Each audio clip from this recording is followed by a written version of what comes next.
Well, hello. Welcome back to Two Idiots Doing a Podcast. I am, per usual, Nate alongside with Daniel, and we got a bunch to talk about. A lot has happened in the last week and a half or so um, with college football, NFL, MLB, just a bunch of stuff that went down that we're really excited to talk about. So, if this is your first time joining, just to give you a little bit of rundown on what we do, we obviously, per usual, think we're better than any average analyst. Shout out to my boy Nick Wright for thinking trading down for the number one pick and get rid of Drake May and take Shadir Sanders. It's an idiotic take, but we think we're smarter than guys like that. So we decided to make a podcast ourselves and talk ball, particularly MLB, college football, um, March Madness, whenever that's going to come up, and hockey. So some of our more preferred things we like to watch. And then maybe anything absolutely insane in the NBA, but that won't be covered as much. Maybe NBA Finals, or if Luca wins any awards. So probably not this year, though, sadly. But to start us off, I have a couple topics. And I'll let you think about this first thing because this is a kind of little icebreaker and it might be fun to do these more often. But Blake had sent me an Instagram reel, I think either today or yesterday. I think it was this afternoon. And there was a bunch of guys doing this podcast, and their question was if you had a chance to name a bowl, locate a college football bowl, name it, locate it, and what would your sponsor be? What would it be? And these guys didn't take it very seriously. So mine was the SEC Hypothetical Bowl. So the qualifications to play in this bowl must be you're a 3-loss or more SEC team. You lose 2 or more or less, you don't qualify because you're a 3-loss team. So theoretically, all your hypothetical wins, you're undefeated. So you qualify for this bowl. Only SEC too, by the way. The hypothetical wins out of the Big Ten don't count. It just means more in the SEC. So what you're saying is we're doing like that's a situation. Exactly. So we're gonna do that. Location, I don't really have a location. Figure it would just bounce around from place to place. Bama, maybe SC, depending where I'd want it. Just kind of have it move around for the fun of it. And then in terms of my sponsor, this might get a little hate, but I chose Canes, and the reasoning was it's hypothetically good.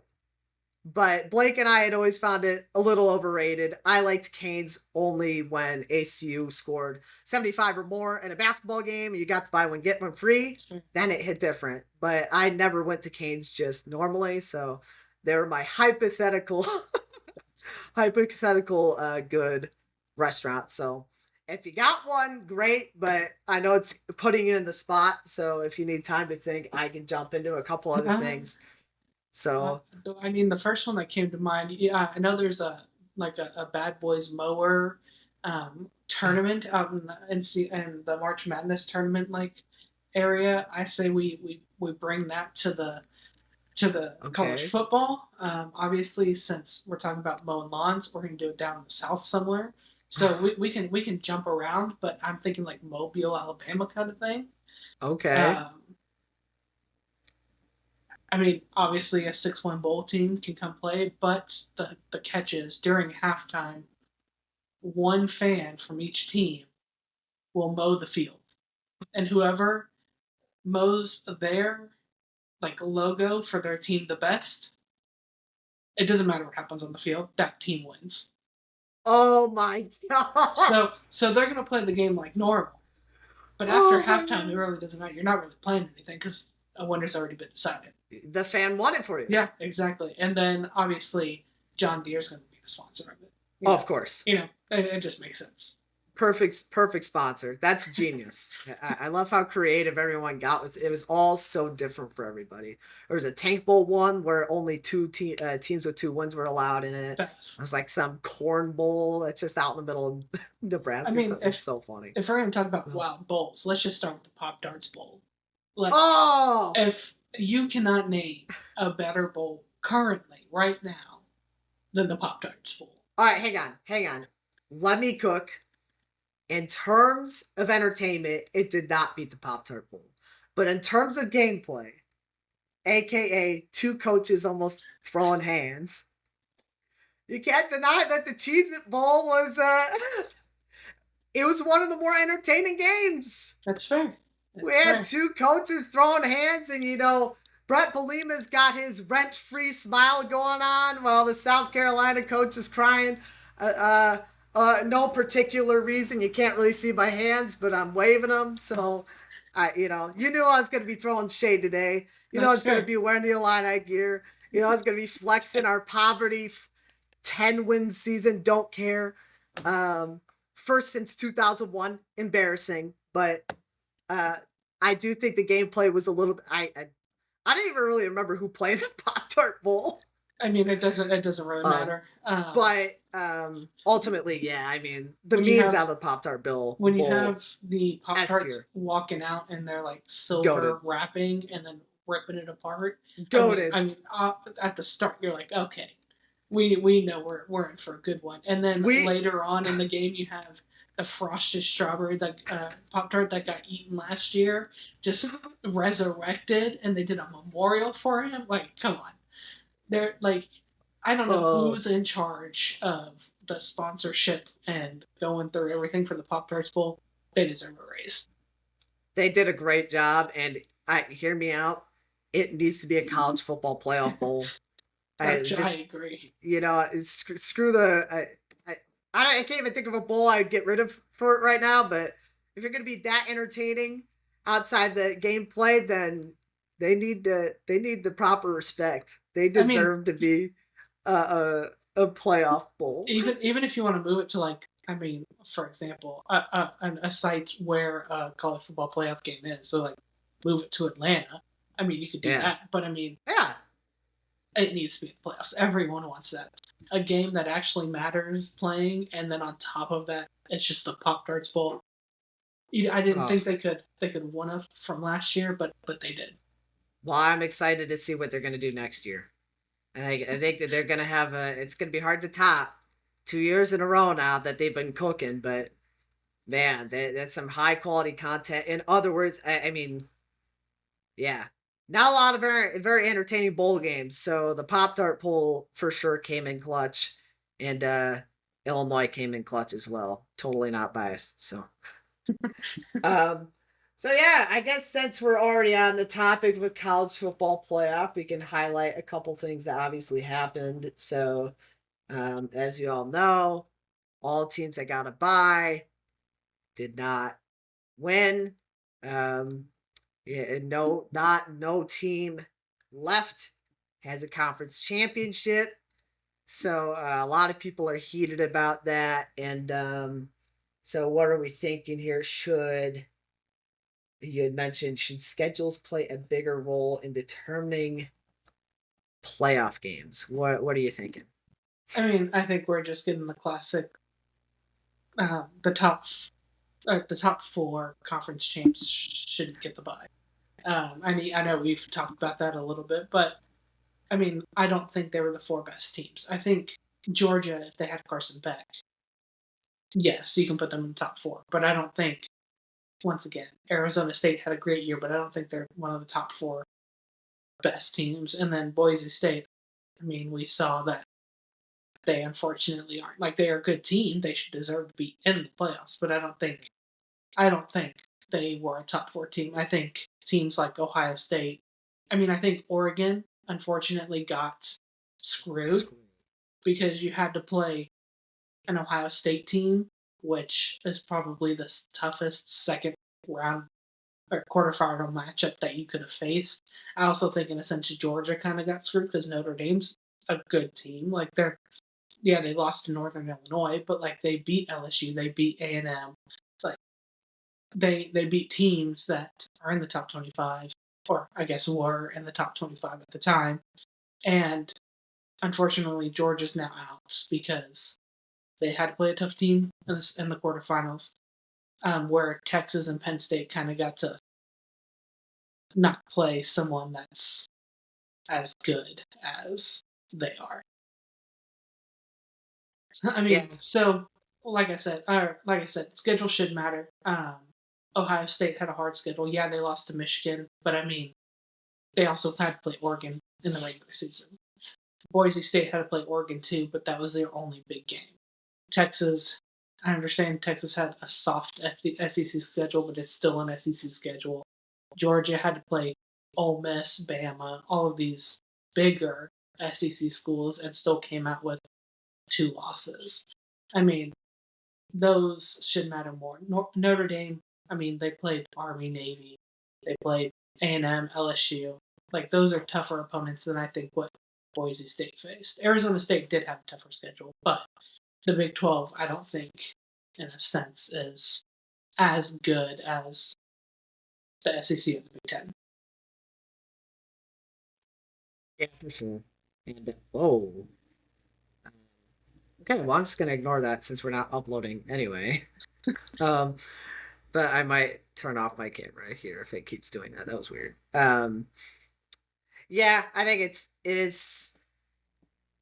it's kind of tough for certain teams like Oregon and all that. I think my concern is obviously there's a lot of people saying Arizona State and Boise State didn't deserve to be in it, period. And my turnaround is who would you have put in? Because okay, I'm sorry, I'm pausing that right now. That's really bad. Because as we saw, Alabama has now officially owned by Michigan. Lost to them January 1st to start the year, and lost to them on December 31st. I have to wonder if that's the first time that's ever happened. You lose to the same team to start and end the year. Absolutely insane. But that was the first team SEC fans wanted in, and then the other one being South Carolina, as I will mention numerous times, rent free. Illinois took down South Carolina. So all those stupid hypothetical wins, all for what? Maybe Ole Miss deserved it. I don't know. I mean, they did curb stomp Duke, but cool story. You beat a basketball school that doesn't care about football. Like, you didn't really prove to me much in that win. So I think people are disrespecting Boise State and Arizona State a lot. I mean, they both played competitive games, particularly Arizona State. Could be more so Texas played down to them for sure. But, Penn State, despite what the score showed, that game was closer than it should have been for Penn State. So I think they hopefully moving forward they'll rearrange it where those conference champions they should get in. They just should automatically get the bye. And hopefully you rearrange seating in a way that's not as messy because Ohio State, Oregon, round 2 is just diabolical work. But ultimately, for me, seedings might have been messed up, but the teams that were there, every last one of them earned it, and I think they made the right choices. Because again, if Bama lost to Michigan, let's not kid ourselves, they would have gotten embarrassed at some point in the playoff.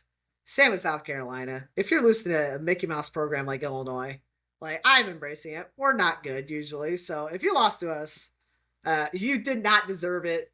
Quit crying and get over it. So, those are my thoughts on that, though. Um, so I think the next thing we can jump into is predictions for the semifinals. So we got Penn State, Notre Dame, and then we got Ohio State, Texas. So you have a team in it, so we could start. We could start there. How are you feeling about Texas's chances versus Ohio State? Who do you think is going to take it? I'm not feeling great about Texas's chance, just because our offensive line is now very hurt. We lost Yeah, 2 in the game against Arizona State, which I think ended up showing in the long run. Um, and Ohio State's defense is just, in a sense, on one right now. They have something to prove. I think Oregon is a good team, and I think Ohio State's defense is the reason Oregon looked as bad as they did. Because they had guys flying around. And, but yeah, I think, unfortunately for Texas, their offense is beat up. I think if you can stop Jeremiah Smith for Ohio State, I know there's guys behind him, but I don't think they're as dynamic as Jeremiah Smith is. But I think you can be successful because I don't think Will Howard is. He's had a good playoffs so far, but I don't think he's had the pressure that Texas can provide. Because Texas can get pressure on the quarterback, and I every time I see it, he does not tend to do well um, when he has pressure on him. He gets happy feet, and he's not as mobile as Sam Levitt was. Levitt could get out of it and make miraculous throws and find receivers, but I don't think Will Howard has the same dynamic style to him. Um, I do think Ohio State unfortunately takes the win, just because, like I said, they're clicking on all cylinders, and Texas just kind of looks a little beaten up. I guess is probably the best word to say it. Well, um, I am going to go with Texas. I know it's kind of based, and of course, again, might be a little that Ohio State bias in me, but here's my thing. One, it, Ohio State looked great last week, but the game before that was the Michigan game, and they looked horrible. I think, as we had noted, it was other quarterbacks, Jalen Milroe in particular. A lot of concerns were consistency, and that's been a big issue with Will Howard. And he's going up against the defense that's not Oregon's. I think the big issue with Oregon all year long was they struggled defensively. They had the quarterback to keep him in the game, and Dylan Gabriel looked great for them all year long, but their defense was a big issue for them, and clearly got exposed by Jeremiah Smith last in that game. So Will Howard's going to run into a much tougher defense, and if you're, I'm just not willing to bet on a man that can't, for me, put together two good games in a row. He's really struggled to do that all year. That being said, it is, it's kind of the quarterback battles, I think, is going to be the deciding factor of this game because post injury, Quinn Ewers has also looked very sloppy. He'll start off hot and then he makes a mistake, and then all of a sudden his confidence gets shattered. He derails so quickly. And this is, it is a scary Ohio State team. That last game might have finally been the game that they lived up to those expectations of all year of what I've been hearing, that it's the greatest Ohio State team ever. You spent all this money on INL deals, and so maybe Ohio State's finally catching hot at the right time. But yeah, it's going to be interesting for Quinn Ewers. Can he keep his composure against his former team, no less? If he could do that, if Texas' run game, I think, will be another big thing. If Texas' run game, you just keep the ball away from Ohio State, I think they got a really good chance. Reason I'm sticking with Texas too is I originally picked them good over the Natty to beat Oregon, so I'm just gonna ride with them winning anyway. Ohio State does have a very good chance. They are scary right now. I would be willing to bet they have the best chance to win it all right now. But I'll try to be the more optimistic for you anyway, and give you a little bit of hope. So yeah, I will say I want to go back to the Arizona State Texas game. There's a lot of talk about the targeting hit that oh yeah, kind of, in a sense, got away with. If you want to back that up a drive. Isaiah Bond got targeted too. Mm-hmm. The pick that Ewers threw, the safety came down and nailed Bond in the head. Saw that. So, like, I want to say thank you to the refs for calling it fairly and equally on both sides because I think they both were targeting, and both was, and Arizona, in my opinion, doesn't get a chance to respond in time if that interception isn't thrown. That gave them momentum to then go down the field, score a touchdown, get the 2-point conversion, and tie it. They should have never gone to overtime anyways because the kicker missed 2 field goals on back-to-back possessions to put them ahead on back-to-back possessions. But if we're going to look at the targeting on both of them, either you call them both or you don't. And I'm glad that they were at least consistent Yeah. in their calls. Do people agree with it? No. But if we're going to complain about Arizona State not getting their targeting, we need to rewind the tape and complain about Texas not getting theirs on also a very crucial play because it's an interception and it changes possessions. Yeah, well, and I think the unfortunate thing for you is your program's not exactly a favorite amongst most of the country. You're either a Texas lover, me, who I enjoy Texas, or pretty much virtually anybody else hates you. I think that's just an unfortunate reality, and it's awfully convenient that a lot of people are overlooking that Isaiah Bond hit because, I watched that as that looked to me to be targeting as well. Not that the Arizona State hit wasn't. There was clear helmet to helmet there, but as you mentioned, neither were called. So yeah, I think it evens out. I did see someone say read through like the rules for like the actual definition for rules from targeting, and if you actually go step by step, it doesn't meet all the requirements. Like it says, you have to hit with forcible contact to the head or neck area, which he does, and then it also says you have to like put the crown of the helmet. He doesn't hit with the crown of the helmet. He hits with this face mask on face mask. And then it says you have to launch upwards towards him, which he didn't.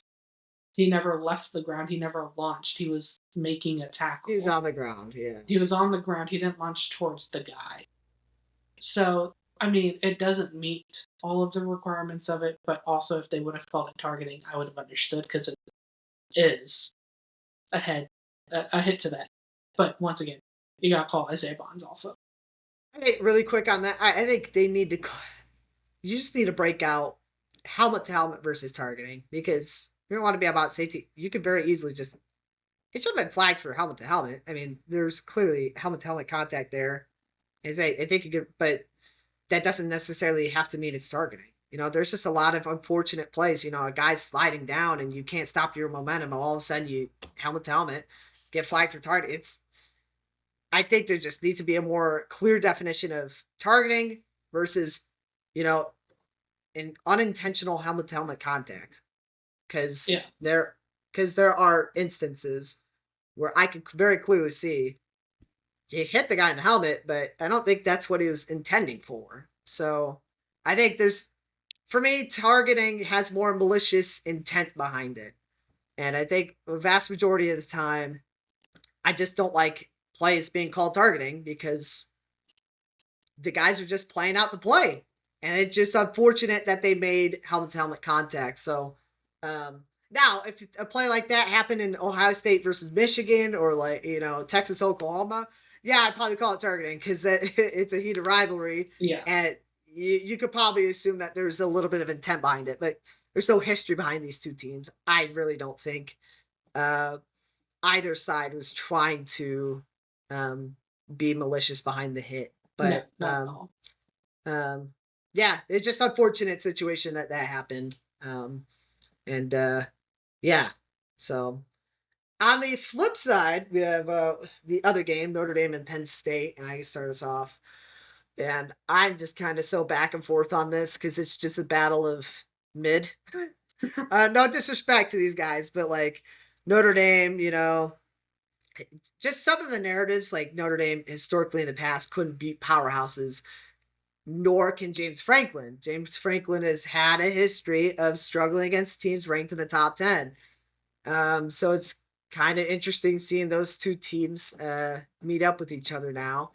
And I'm just kind of really torn. Like, Penn State didn't look great. Notre Dame looks great on the field. They didn't look great statistically. The numbers didn't really reflect that they dominated that game, but it felt like they certainly outplayed Georgia in every aspect versus at least Penn State anyway. So I really don't know much about either team, to be honest. You'd think I know much about Penn State, but I just ignore them because I just love hating on them. When they play Penn State, I love making fun of them. So, or Ohio State, sorry. Uh, so I'll go with. Oh man, you know, you know. See, this is where I'm torn because I kind of want a Big Ten team in it. I'll go Notre Dame. Screw it. I'll go Notre Dame. I've been so back and forth, but I feel like a Texas Notre Dame matchup would be absolutely insane. You got two blue bloods football programs battling out for a title, or Ohio State Notre Dame too would be pretty iconic. I just feel like Penn State. I think that I can't explain it. They're just gonna find a way to screw things up. That's just who they've been against big teams in big games. So who do you got?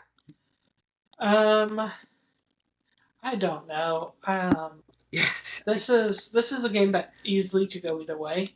agreed. Um, Jordan Love looked like he got hurt at the end of the Georgia game, so my big thing would be if he doesn't play, then I think that is a big loss for Notre Dame, and I think Notre Dame then loses because I don't think their backup was nearly as dominant, even against Indiana, as Jordan Love was. Well, not Jordan Love, but the running back for Notre Dame. And I think, I mean, Penn State also lost Abdul Carter in their game against Boise State, which obviously they didn't end up needing. They could still get the pressure that they needed and get the defensive line movement and into the backfield like they wanted to against Genti without him.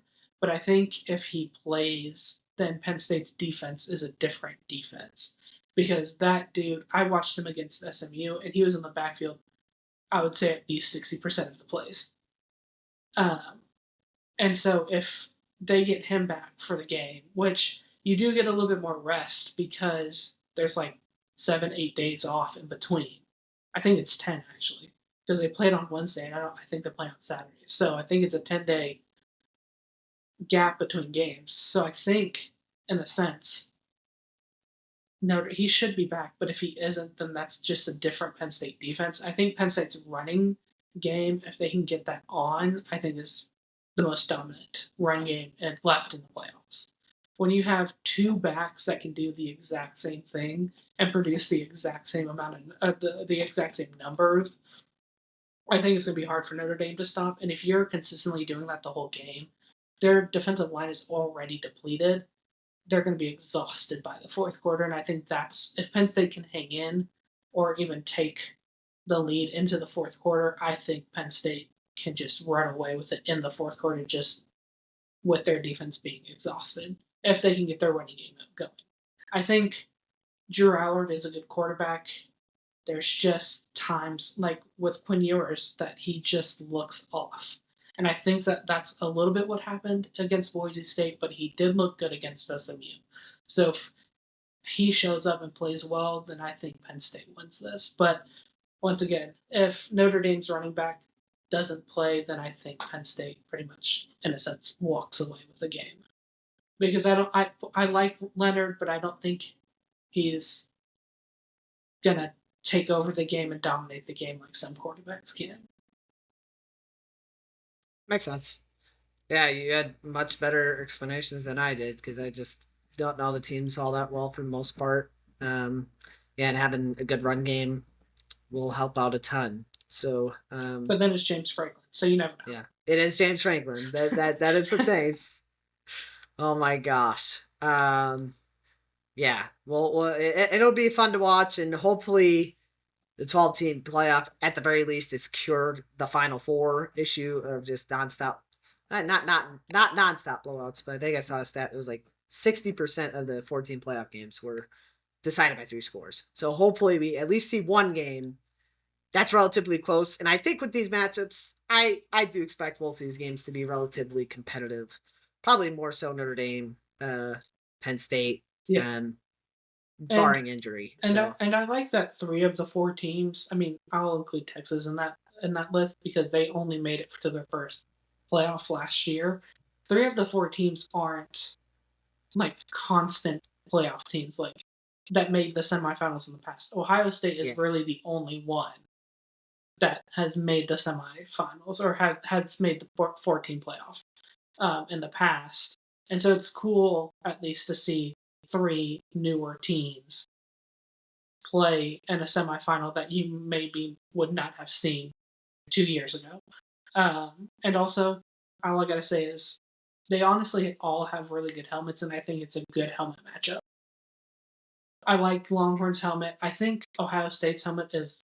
I know it's bland, but I like the silver. Notre Dame's gold, iconic, and then Penn State's white and navy, also iconic. So like you have four really iconic helmets and uniforms in this game or in this playoffs, and regardless of how it turns out, we can at least say that. for sure. Yeah, it'll be a good historical matchup. And yeah, I think the one nice thing about this playoff is it's kind of benefited teams that have just gotten blocked by one conference loss, like Penn State. They probably honestly would have been a team that if it was more of a 12 team, you probably see them more in this situation because they were, to their credit, beating most teams that they would run into. They just had a real big issue with the powerhouses of college football. So, they couldn't beat the Bamas, the Georgias, the Ohio States. And so the issue with that is you can't get in the 14 playoff if you can't take down the best in your conference. And so now you're seeing it gives Penn State an opportunity to show what they can do, at least try to get into the Final Four. And, hopefully for them, they can show that they could get the job done, even as a Penn State hater. So, um, yeah, it'll be exciting. So I think it'll be hopefully a great playoff matchup next week. So, a couple Yep. other quick things, and then we could go over to the MLB. I'm gonna skip the Blackhawks thing for right now, but I did have 2 NFL things quickly, as most people are finding out right now. Gerard Mayo was fired.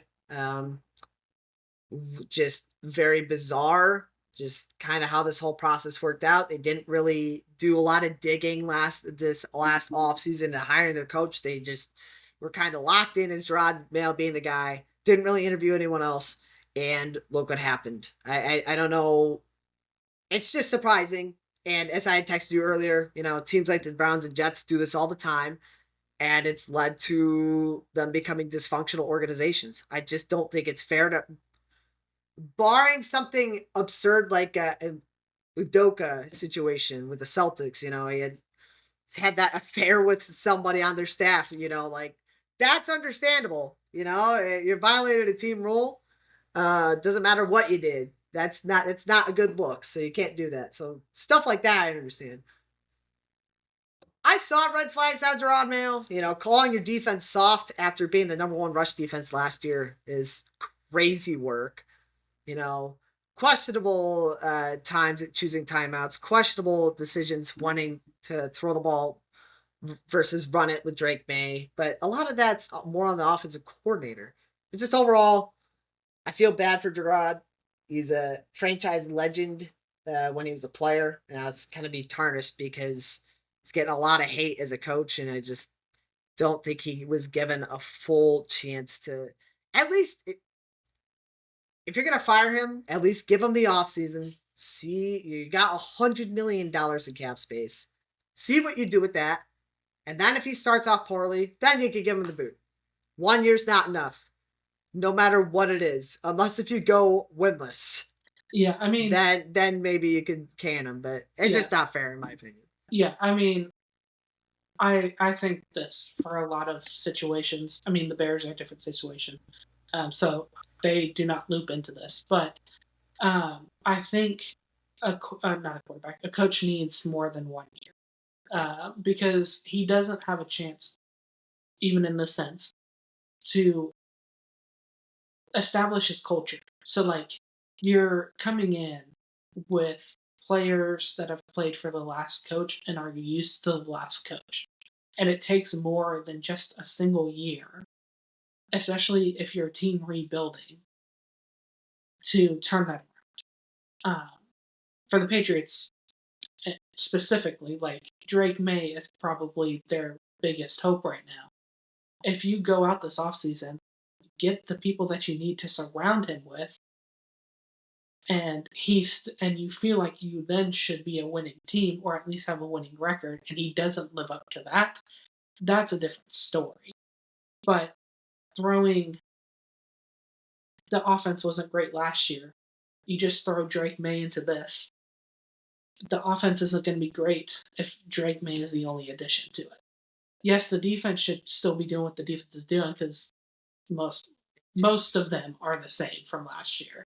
Other than I think wasn't Judon a part of that team that's no They longer traded there? Judon. Jabril Peppers got into some legal issues, and then Yeah, Christian Barmore had a blood clot, so that yeah. losing Barmore hurt them. But So beyond that, it was the same. yeah, so like losing a couple players doesn't drastically change the defense. So Right. the defense should still, in a sense, be the defense that they were last year.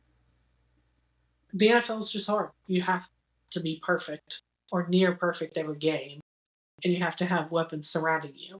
And Drake May, unfortunately, doesn't have that. And unfortunately for Gerard Mayo, I feel like there was too much expectation put onto him to flip this team around in 1 year that he couldn't live up to. Yeah. And my last note, I just for me, yeah, they might have ended up. I don't remember if they had 4 or 3 wins last year. They ended up with similar records last year. My thing is, they were a lot more exciting to watch this year. That's the biggest thing. Like last year, they were an absolute disaster to watch.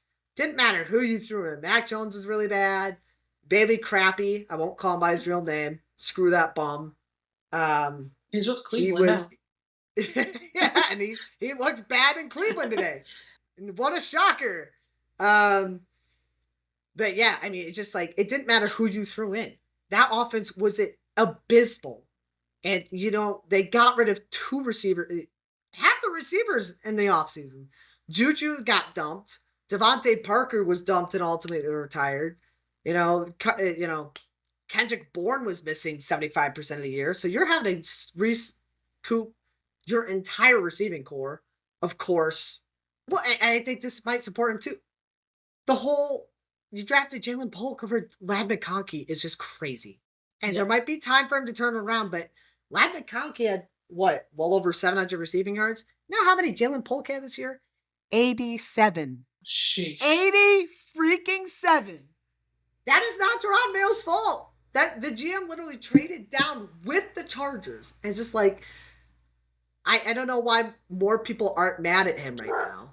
And again, it's year one. I didn't want the GM fired. I sort of want the offense coordinator fired. I'm not gonna lie. But I didn't think it would have been fair to fire him either. All 3 of them are new. And just the fact that you got Drake May and the offense, even though they lost a lot of those close games, the fact that there were close games at all, to me, is a sign that things are marginally improving. You can't just expect to go from 3 wins to 9 overnight, especially with how bad the entire offense is. Yeah. The guys that you have, Hunter Henry, consistent, that's it. Literally, you need a whole new O-line besides Michael and Enmu. He's really the only reliable guy.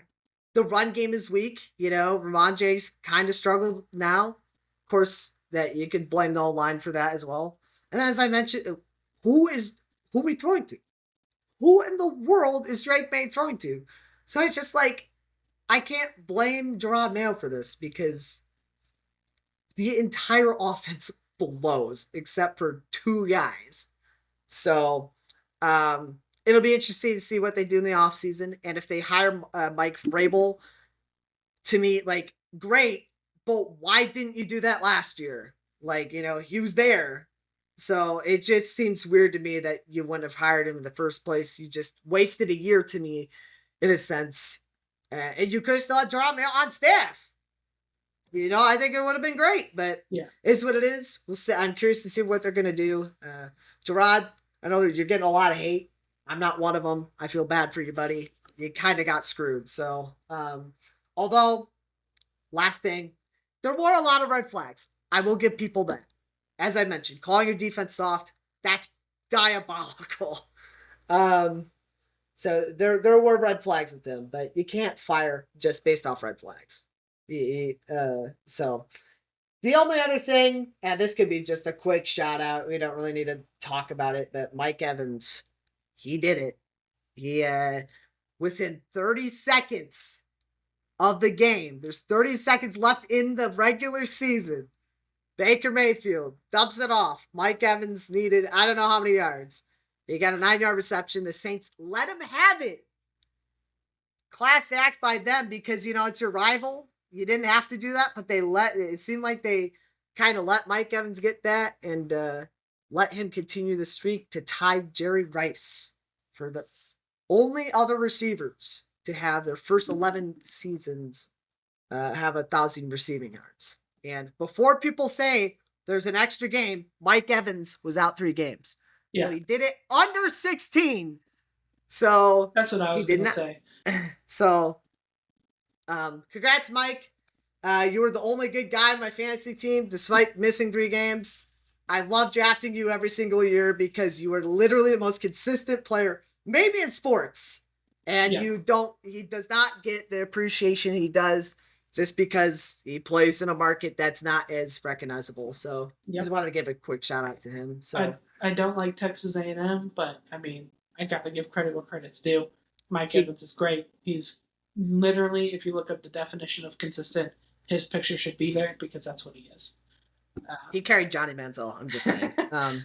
That's fair. The evidence is proven that is true. So that's fair. At least partially true. Yeah. Okay. I mean, so now we can move on to the MLB really quickly. I will run through just all of the different signings that we've had or trades that we've had. I don't think any of them are trades. I think all of them are signings. And then if we want to then talk about whatever we want after that, we can quickly. I mean, not quickly, but we can do that after that. But I feel like a lot has happened in the MLB over the past couple of weeks, and I feel like all of it is worth at least mentioning. So the first one was the Guardians trade Josh Naylor to the Diamondbacks. Naylor was on this is his last year of his deal, and it seems like it may be a salary dump kind of situation. Paul Goldschmidt agrees to a 1-year, $12.5 million deal to the Yankees. Jock Peterson signed a 2-year deal with the Rangers. Walker Buehler signs a 1-year, $20-ish million deal with the Red Sox. Manaea returns to the Mets on a 3-year deal.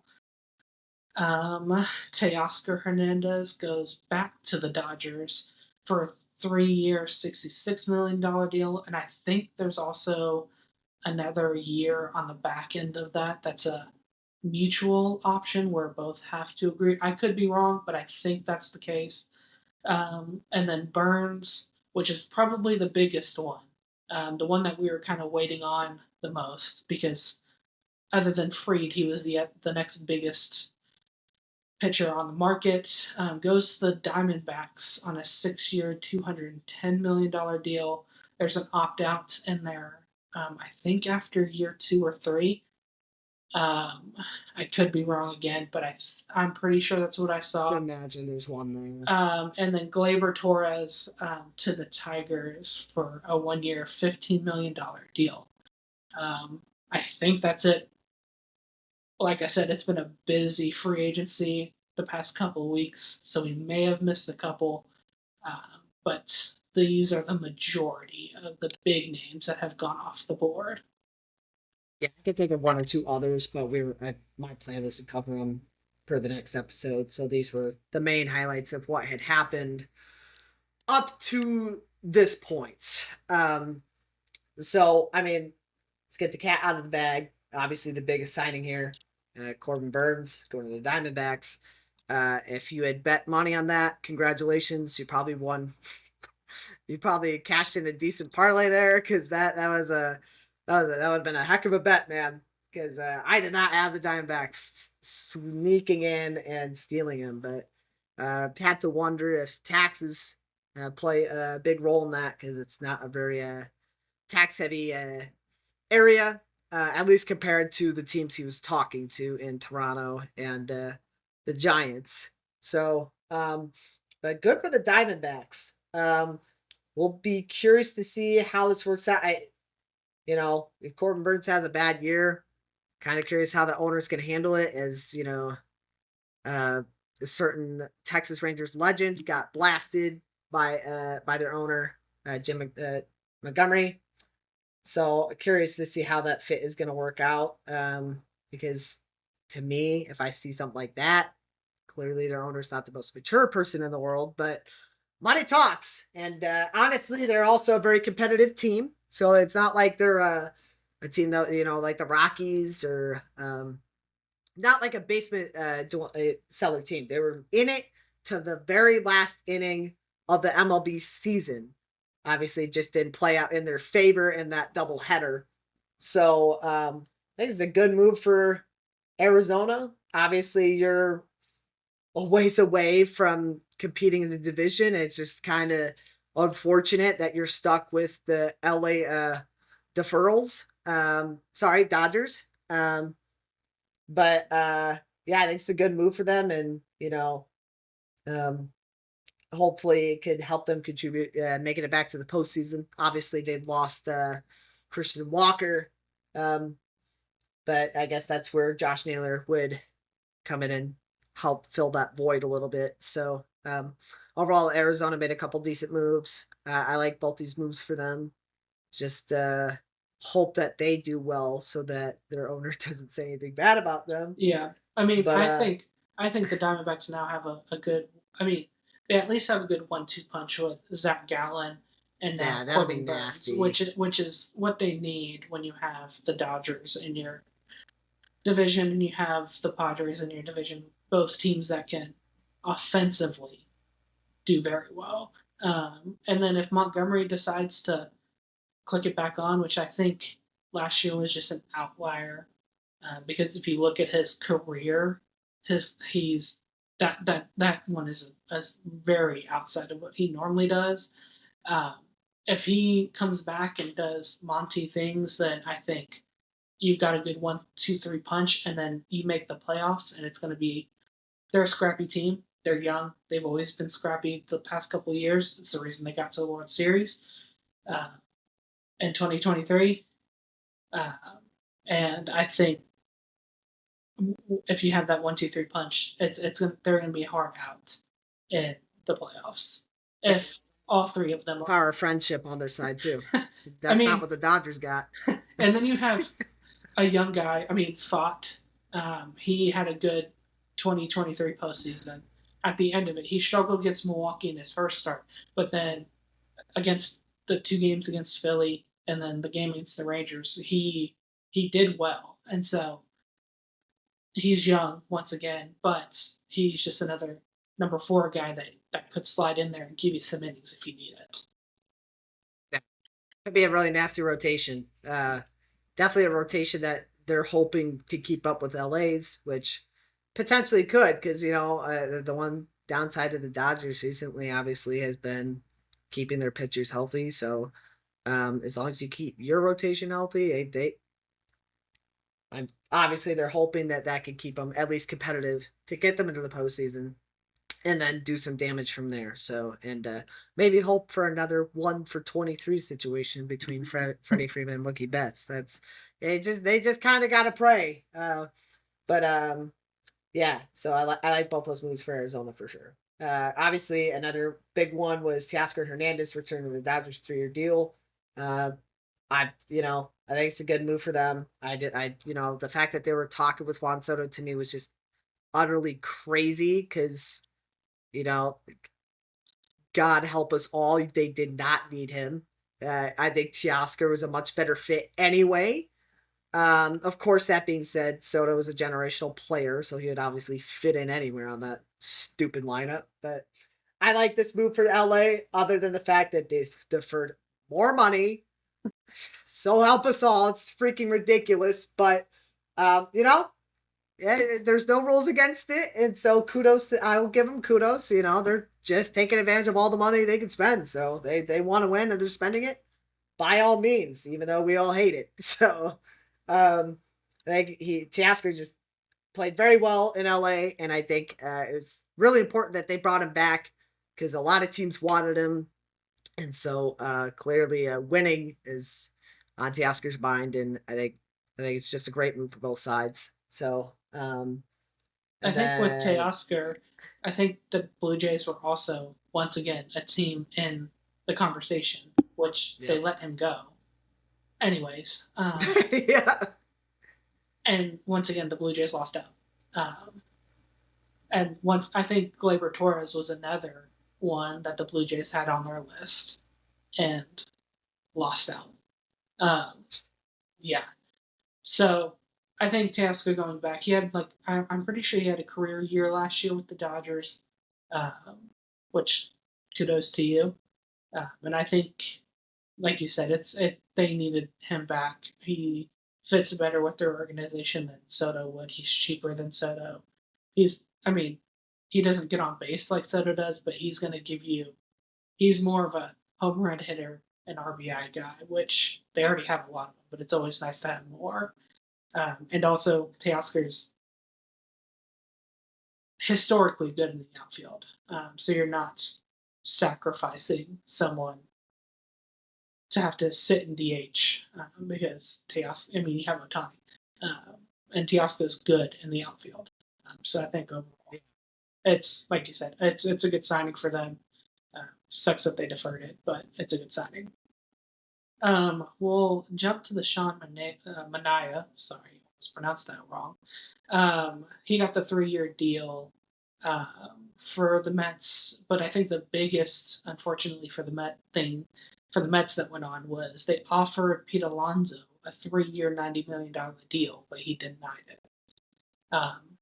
Yeah, apparently, he wants a longer contract with more money. I don't think there's a market for him anymore. The Diamondbacks went out and got a first baseman after they lost Christian Walker. The Astros went and got their first baseman and Christian Walker. The Yankees went and got Paul Goldschmidt, probably because Pete Alonso's asking for too much and they don't want to give it to him. I mean, the first base market for now. I mean, the Nationals went and got and traded for Nathaniel Lowe. Uh, Pete Alonso's unfortunately probably going to have to settle for something that he doesn't want, but I think his best option is just to go back. The people of New York like Pete Alonso. He's a great player for them. Defensively, he could get better, but I mean, I think you're willing to give up some of that defensive mishaps with just how much power he has and just the energy that he brings to your team. But I think Pete Alonso's just got to accept that he's not going to probably get the years and $100+ million that he's probably won. well, I just think this whole situation is crazy. I mean, the fact that the Yankees weren't willing to pay him that, but they were willing to give up the world and then some for Juan Soto is just astonishing. Of course, I get Soto's probably considered the better player, but you know what Pete is going to do for you. He's going the whole defensive argument isn't really a fair argument in my opinion because neither of them are spectacular at their respective position. Obviously, Juan Soto gets on base a lot more, but Pete hits a lot of homers, which is what the team needed. I'm more baffled that the Yankees weren't willing to pay Alonso, instead just went with a an aging Goldschmidt that, since his MVP year has gotten drastically worse and worse. It doesn't make sense to me. I mean, it's a 1-year deal, and maybe they're waiting for someone to come up. I don't know their farm system to the greatest extent, so maybe they're waiting for someone to come up, but I don't like the Goldschmidt move. I think, And maybe he finds himself a little bit this year, but yeah, Alonso was right there. I think the Goldschmidt deal is because Vladdy Guerrero Jr. is a free agent next year. Free agent next year. That's And fair. so I think Goldschmidt is probably just a holdover to get to next year for Vladdy. That's bold. And then they will offer for Vladdy. But once again, you could miss out on Vladdy, and then you also missed out on Alonso. That's my thing. It's like, yeah, I don't know, man. Pete's right there, and I don't know who a lot of people would consider to be better, but it's not like either one of them's drastically worse than the other. So No. Pete Alonso was literally there for the taking for you. Maybe you liked Vlad as a better fit, but if you want to win, you got to do right. You can't wait a year with Darren Judge. You can't do that because he's 33. He's getting old. You want to win with Darren Judge? It's about right now. Yeah. Pete was right there. And I guess maybe the other thing would be Vlad is a lot younger than Pete, right? Pete's what, 30? Vlad isn't quite that old, so maybe that's the other reason, but we'll see. I think your explanation makes sense, though. I guess really quickly, one or two. Oh, really quickly, the Manaea signing, love it. Clearly, it was a great fit for them, and so bringing back him to your rotation is a good move. So, sorry, Sean, didn't want to skip out on you. Last two moves we could discuss really quick, and then very briefly discuss NHL and a one college basketball matchup that may or may not have to deal with Illinois destroying a certain university. Is Jock Peterson to the Rangers and Walker Buehler to the Red Sox. Both moves I like for the most part. Walker Buehler is a 1-year deal. Unironically, he signed with the Red Sox for the same amount as the qualifying offer the Dodgers gave him. So I thought that was a little interesting. But I think the Red Sox are going in a lot of high risk, high reward right now because that rotation looks like, they could be hit by the Black Plague because of how many guys are coming off Tommy John. But if those guys stay healthy and find their form, that rotation will be disgusting. But like I said, it's a big, big gamble. They finally at least have their top two guys now. But man, you got Buehler, you got the Sandoval, you got Giolito, you got Crawford. I mean, that rotation could be absolutely filthy. Yeah. But gotta stay healthy, and the Red Sox are playing a very dangerous game with that right now. But they did at least get, several guys, so maybe they go with the 6-man, and hopefully that'll lower their injuries a little bit. And then Jock Peterson, just get a guy in the outfield. That's who you're looking for. Maybe a little pricey, but it's only a 2-year deal, and he's clearly done. Just made the All-Star game 2 years ago. He's a fine hitter, and I think he'll fit in well with the team. So just adds to an already deep lineup that hopefully they can find themselves back to 2023 form. So yeah, no, I mean I like both of them. I like the Buehler. I think Buehler maybe this could be me assuming, but I think Buehler maybe wanted out just because of all the pitchers that are already there. Yeah. Of the LA situation and wanting to get to a situation where he knows he's going to be kind of the guy or one of the top guys in that rotation. So that kind of makes sense. Red Sox, when you're playing a risky game, but when Walker Buehler is healthy, he's dominant and near untouchable when he's on. For Jock Peterson, I like the Rangers going and getting him. When they traded Lowe away to the Nationals, I was kind of skeptical about it, but I liked that they followed up that with this move. I think Jock Peterson brings a little bit more power from the left-handed side. That they just needed a little bit more power in general The reason they were so successful in 2023 is because they had a lot of extra base hits, and in 2024 they did it. He's going to give you some extra base hits. He's not going to be the greatest against lefty pitchers, um, but you have other guys on the bench that can take that up. But overall, I think it's a good signing. It just deepens the lineup more, um, and it gives, like I said, it gives you a better, in my opinion, a better lefty power hitter for the Rangers. Agreed. Yeah, and with the lineup that seemingly did need a little bit more help on the left-handed side of things as well. Not that they desperately needed it, but can never hurt to have another lefty in your lineup. So, we could discuss Gleyber Torres later. Sorry, Detroit. Gonna.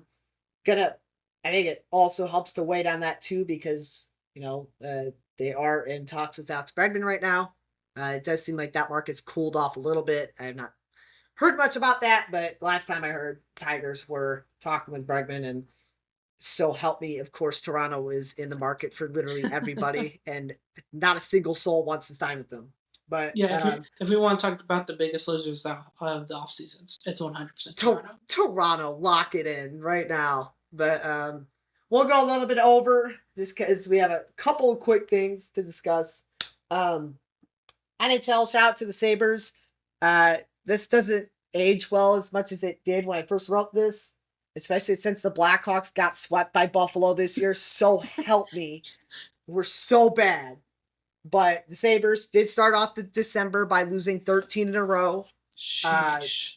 Just brutal. Before beating the Islanders 7-1. And then they beat us, and now they're winning a few games in a row. Maybe the Sabres have figured it out, but I wanted to give a quick shout out to classic Buffalo things. They're just not allowed to have both their teams be good at the same time. Just not allowed. Only one. Right now, you can only cash in on one. They can have both be bad, but both can't be good. So my poor dad having to go through that. But they nearly tied the franchise record with 14 losses in a row. It cut off at 13. NHL record, for reference, is 17, I believe. Might be 18. 17 or 18. So they were flirting with history there for a minute before the Islanders went full Islanders. That's so, and then I'll just quickly jump in as well, and then I'll let you discuss any thoughts here. But I'll just Winter Classic result, short and sweet. Never let us have one again. Screw the Winter Classic. I hate it so much. It was also the least viewed Winter Classic of all time. Don't mean to brag. That's the effect of the Chicago Blackhawks in the Winter Classic right now. I get why they wanted to do it, but I should have waited 2 years until Bedard could actually put up a 100-point season. Now they're trying to overmarket, but that's not the point. My note was I guarantee the Hawks score for it first, then allow for it unanswered. I was actually wrong. St. Louis scored the first two. We scored one, and then we allowed 3 unanswered. So I was kind of close. Final score was 6-2. Blackhawks looked embarrassing. Ended the second period. They were all getting booed. And there were notes that a couple players cried at the end of the game. Yeah, if one of them was Seth Jones, good, screw you. You suck, bro. I'm sorry, respectively. Taylor Hall was another one. I do feel bad for you and probably trade that guy away. But yeah, I'm sick of the Winter Classic. I'm sick of being in it. Give it to teams that actually freaking deserve it. And stop making me miserable in outdoor games because we're now 1-6 in outdoor games. My gosh. So that one win was against the Penguins though. So Blake, rent free. And then the last thing was Mackenzie Blackwood. Again, this is over a week ago now. After his 4th game with Colorado, got a 5-year extension. Bold, but freaking love it. He had been doing very well the last time I checked with Colorado. Looking like he found a home there, and Colorado must have felt, you struggle to find a goalie. Let's just lock him in now. Again, a little ambitious to do it this soon, but good for him. And it seemed like a relatively team-friendly deal. It was, I think, a little over 5.25 AAV, so might be a little bit more than that, but it did not seem very pricey at all compared to Jeremy Swayman's a year, something around that, and he has just been a certified bum. So, do you have any quick thoughts there before I have one final concluding thought on a certain potential top 10 college basketball squad? Uh, yeah, I mean, I think the Mackenzie Blackwood, I think it's a little ambitious with 5 years. If it was like a 2 to 3 year deal, makes sense. But 5 years, I think, extensive. Just because, 4 years from now, you may be a completely different player. And also, you may have gotten the chance to go get another goalie that may, in a sense, be better than him, or a younger goalie that you have in your system that ended up being good, which they haven't had success with that. But I think for Mackenzie Blackwood, I think he's getting finally what he deserves. He was, I think he's been on just a collection of not great teams and has unfortunately had to pay the price for not getting his respect on how good he actually is.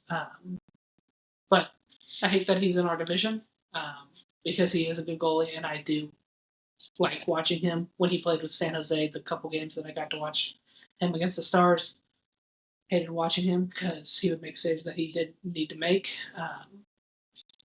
But I think for Colorado, they finally got their guy, which is why you see the 5 year extension. But yeah, other than that, I mean, the NHL I think is coming up on being almost halfway done with their season, and the Predators still are struggling. So I'm just happy about that. Amen. That's literally the only thing the Blackhawks fans got to looking forward to is another lottery pick and screw Nashville. So, and then really quickly, your Stars are looking like they're figuring it out. So yeah, they won. They've won a few in a row now. So they have, I think, a 5 game point streak. 4 of them wins. Huge. One of them an overtime loss. Big. Which, if you're going to lose in overtime, because you at least lose in overtime, and that was the biggest thing you guys were struggling with. You have a lot of regulation losses. You finally got the overtime loss. Yeah, hopefully, if your next few losses, you guys can at least push it to beyond 60 minutes. Yep. So we go to the Northeast. We play the Rangers on Tuesday. Easy win. But hopefully, even if we're not getting a point a night, we're looking offensively way better than we did. Way better. Yeah. You're finding your groove, which is good. And love to see it. So, so my last concluding thought, really, really fast, the Blackhawks' generational 3-game win streak had ended. And what a coincidence. You know what happened? Is Seth Jones came back. The second he came back, we lost. What a shocker. Sorry, Seth, I'm dogging on you. If he was paid half of what he was paid, I would not hate on him. I think that's my biggest issue. But the other thing, shout out to Oregon. You had a great week, guys. Blown out in the college football playoffs. And then you got smacked by my Illini. Here's a crazy stat. It was the biggest loss for a top 10 team at home of all time. Sheesh. Illinois did that. So, really exciting time for us. We shot 55% from 3. We won't obviously do that again because 55% beyond the arc is utterly ridiculous. I think we had hit 15 threes. So we shot out of our minds. Sheesh. But, just a really exciting time, and I think it just proves that Illinois should be ranked way higher than 22. Some fans are saying top 5, and I keep saying, settle down. We lost to Northwestern, but I think they definitely deserved it at least being top 15 because the other 2 losses were to the number 1 team in the country, at least at that time in Tennessee, and then another top 10 team in Alabama at Alabama. So I think Illinois has been underranked a little bit. It's an exciting time to be an Illini fan. Might have been the greatest week of our lives, which is kind of depressing, but you know what? I'll take it. We're ending football on a high note. Basketball's looking great, even if they don't end the year this year well. Looking like next year at least will be very promising. And really quickly, we beat Washington, so I think we're cooking right now. Yeah. So that's all I had to say. So Suck it, Oregon. And sorry, Oregon. I do feel bad that you got kind of screwed by the scheduling and got slapped by Ohio State. So Yeah, we'll do. um, I have one more thing I want us to do. Since we did the icebreaker, we talked about doing this the last okay. time, or briefly the last time. Let's do the team that we hate the most this week. Oh, I will start. Um, you know what? Because of the deferral, we'll do the Los Angeles Dodgers. I'm tired of them deferring everything. Yes, I understand they're taking advantage of the situation that the MLBPA and the MLB agreed on, but stop. Or it's annoying. everyone else hop on the bandwagon. Um, it needs to be taken out. Good job, Dodgers, for taking advantage of a situation. But I hate you. I always will. I don't even care if you didn't defer the money. I still hate you. Stop spending $700 million on a player. I think the people need to note that yes, any owner could do it, but they can't do it at the extent the Dodgers are doing it. Because not every owner in the MLB has crisp $300 billion in their back pocket. You really think Pittsburgh could be doing this right now? Like, settle down. The risk for owners and for teams like Pittsburgh are far greater if they defer $1 billion because they're probably deferring, a quarter of their money versus Yep. the LA where they're deferring barely even a dent in their back pocket. So it's just like that. That's my thing with Dodgers fans' arguments. It's just like your owner. Yes, I get it. You're spending. What you're doing is not illegal, and that's fine. I just think to the extent of what you're doing is just not completely fair because other owners should be spending, but they can't spend at the rate you're spending. So that's my thing. But with that rant, they're not my team I hate for the week. I think you should know where I'm going with this. South Carolina, baby, rent free. Woo! Oh man, is it really hate? No, because I'm saying rent free. I just love seeing Brent Belima smile over the South Carolina sideline, seeing them cry. It's just glorious. I just love seeing the SEC fans cry right now. Even though, yes, you've won, the last 20 national championships for the most part, blah, blah, blah. Tides are turning, baby. NIL, you can't be bribing people anymore. NIL's legal now. Big Ten is making a run at their money to become the next superpower. We'll see, but that's my biggest hate though. South Carolina. I love seeing all those memes. I embraced them. I laughed, and it feels good to say rent free, man. It just feels so good because I guarantee you we probably won't be able to say this for a long time. So I'm just along for the ride. Yeah, I mean, South Carolina, the only thing that they're good at is women's basketball. So before they want to before they want to start chirping or anything, you got to win something other than women's basketball. That's just start there. Um, Oh man. and before you want to start crying about not making the college football playoffs, don't lose 3 games. Also, Yeah, be relevant before this year, and maybe you would have gotten your credit. for real. Don't lose to a Mickey Mouse program like Illinois. I fully embrace it. Also, Or poverty. I get it. This is also for Miami. Don't say that you belong to the. I guess this is also for Alabama. Don't say you belong to the college football playoff and then losing your bowl game. Yeah. And don't use the excuse, last point, use the excuse that you didn't have all your players because newsflash, the other teams didn't either. South Carolina fans were using this excuse. Guess what? Illinois' best receiver had opted out for the draft. Our best receiver. So cry harder. Unless you're in the college football playoff, you don't have everyone. Literally. And even some college football playoff teams don't have everyone. Yeah, because of injuries. Yeah, it's just crazy. Yeah. But that's my team I hate for the week. But again, not really hate. I think it's just funny. So Fair. So all right. Well, I think that's all for me. So I think we'll see you all next time, and hopefully we'll have some more maybe some more NHL content And maybe find out what happens with Alex Bregman and a couple last other MLB signings. So we will see you all later.